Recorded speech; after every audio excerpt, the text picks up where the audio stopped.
in what he set out to do. Nothing deterred him from what he was doing there. And he erased huge swaths of people, very talented probably people. Some people could have contributed an awful lot. Music, science, physics, you know, who knows how many Einsteins and Freuds and other kinds of people were eradicated. It just boggles the mind when you think of the people who, for no reason, were treated that way for this insanity that we had. So where are the Jews? I mean, there's a certain number in England, but that's not a very flourishing community. France is going through a tremendous spate of anti-Semitism now with the Arab immigration into France and focusing on the Jews. And a lot of Jews are being forced, not by the government or anything, but just by the situation in the neighborhoods to leave, to go to Israel and other places from France. So that's not a very flourishing thing. There's hardly anything in Germany. A little bit reconstituting itself, nothing in Poland. There's a lot of the Russians are under tremendous pressure.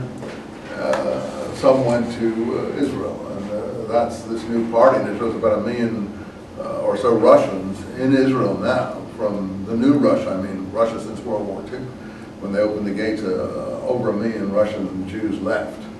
And there were only 3 million left to begin with, so we don't know what the situation in Russia is going to shake out. But a lot of the Russian Jews left to come to America and to come to Israel after World War, after Glasnost and the refuseniks that were making protests back in the 70s and 80s. So that changed the situation in Israel, because an influx of 1 million Russian Jews into Israel. There's no immigration going on to Israel to speak of since basically since the 1970s, and then suddenly 1 million Russian Jews come in.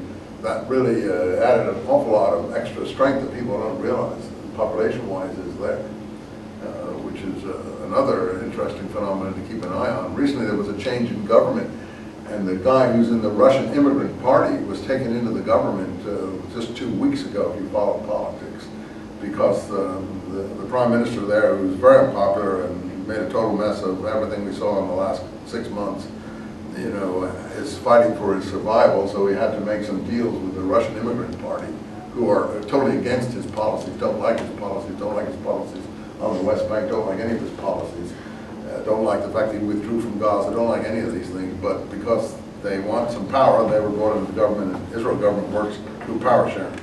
So that's another interesting phenomenon. So what we're doing now then is to see what were the elements that went into this state of Israel that brought it into being, the different thought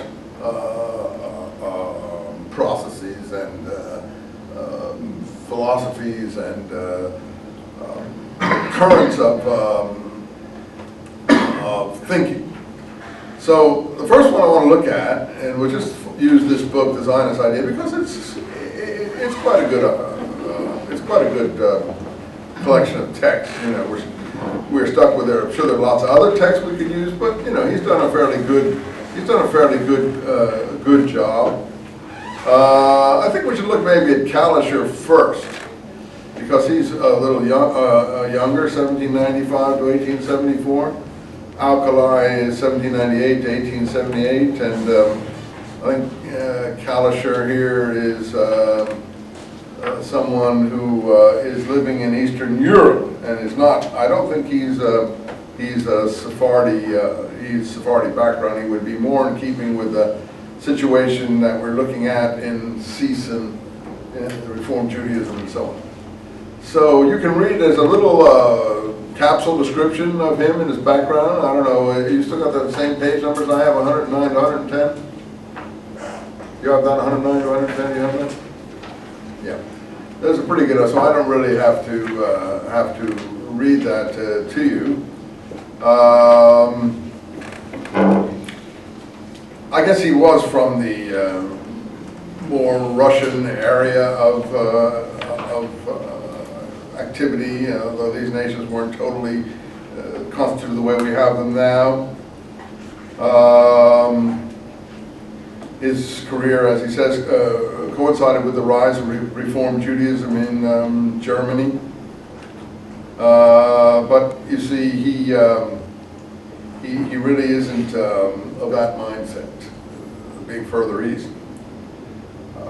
Apparently he wrote a letter in 1836 to the head of the Berlin branch of the Rothschild family. You know, Jews were still using Schutzjude, permitted Jews, rich Jews, to express themselves through. This is pretty, you know, an attempt to get them involved in trying to help transplant some of these suffering masses.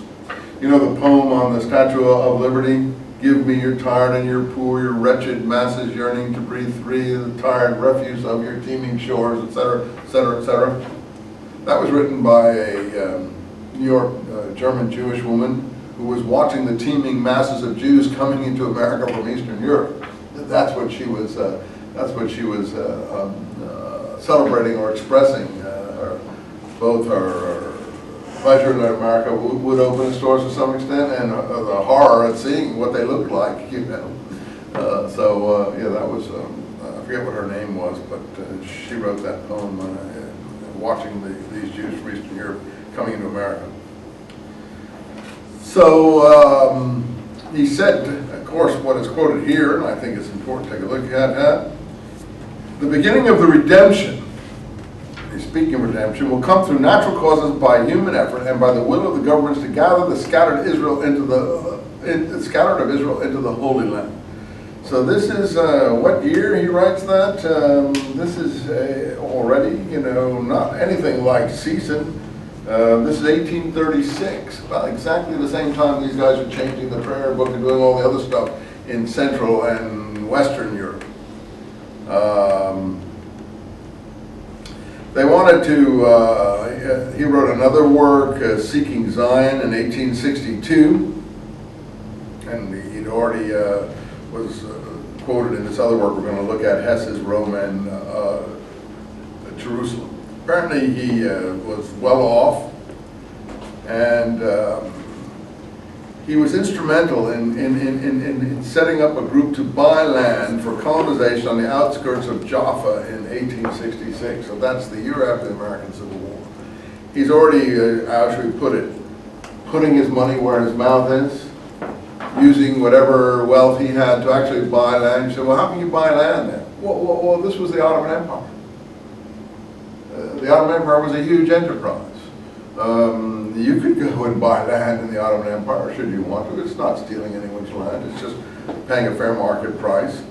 And